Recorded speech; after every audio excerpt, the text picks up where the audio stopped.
Thank you very much. Yeah, my name's Angie Belcher and I live in Bristol.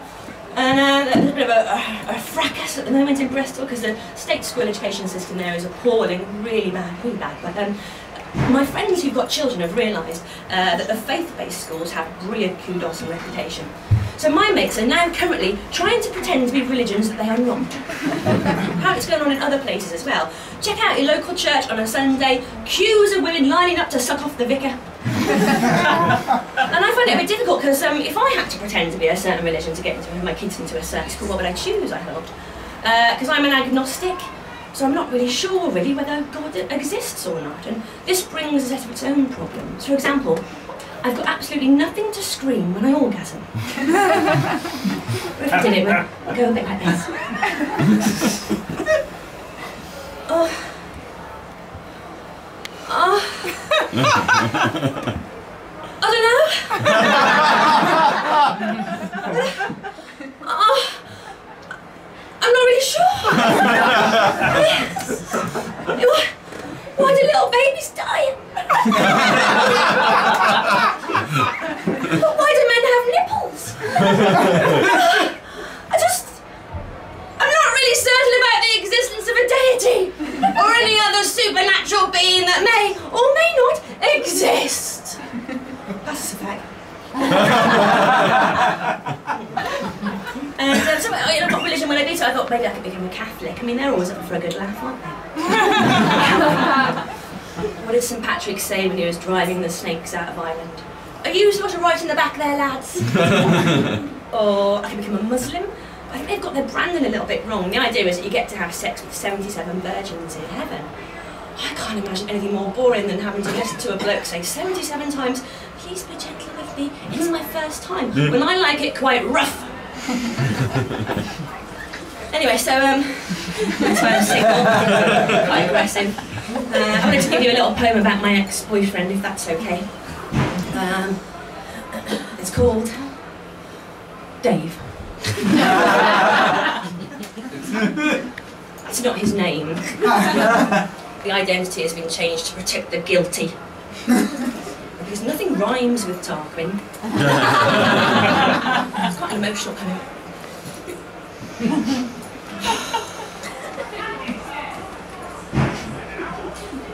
I woke up one morning to see the soft sunlight streaming through my bedroom window, hitting my eyes to awaken me to another anything can happen Sunday morning.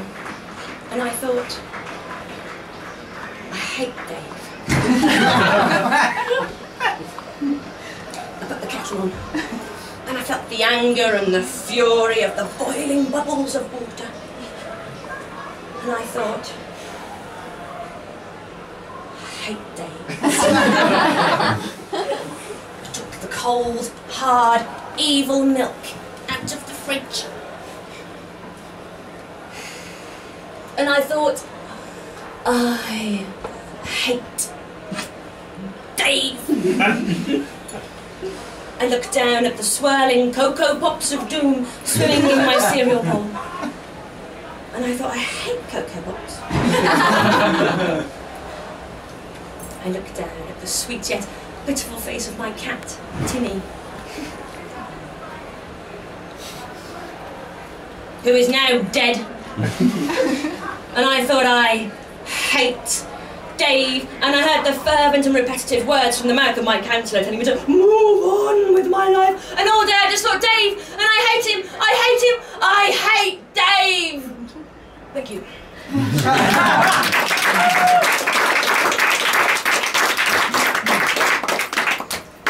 So I work as a stand-up poet, and I recently supported John Headley. Does anyone know John Headley? He's a very famous poet. It's great.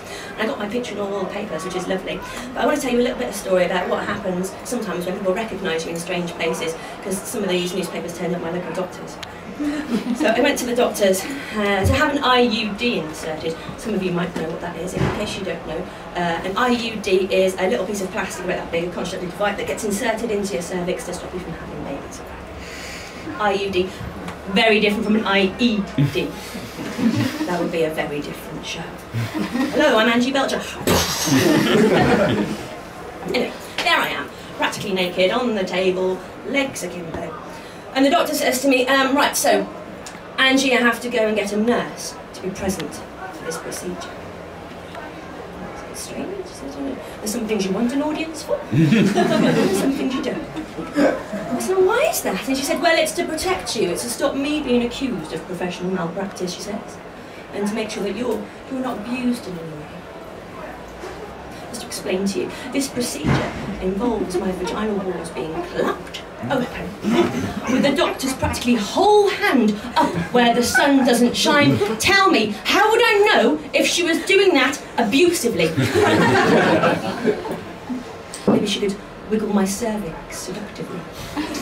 But then again, how would the nurse know if she was doing that? Because she'd have to be in there as well, and to be honest with you, there's only just about enough room for one.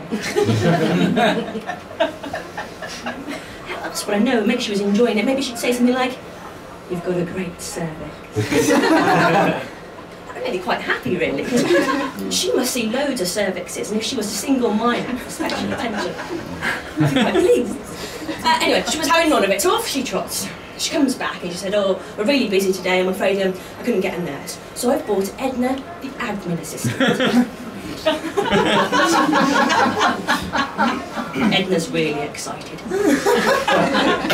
She's just looking forward to 10 minutes away from her keyboard. She clocks me, she comes over to me on the table, and enthusiastically looks down at me and goes, "All right, Ange, I saw your picture in the paper. Tell us a joke." And normally when I get asked to tell people a joke, I'm nursing a pint in a pub beer garden somewhere. Never naked on my back with a strange woman's fingers inside of me. Someone I know, fair enough, but normally we've swapped star signs, we've done dinner. Anyway, Edna's having none of it. She's going, "Oh, come on, come on, come on. It'll help with the pain, tell us a joke." So I said, "All right then." I said, "How many people does it take to insert an IUD?"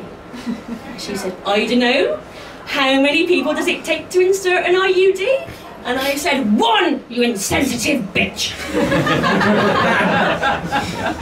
And that was last week.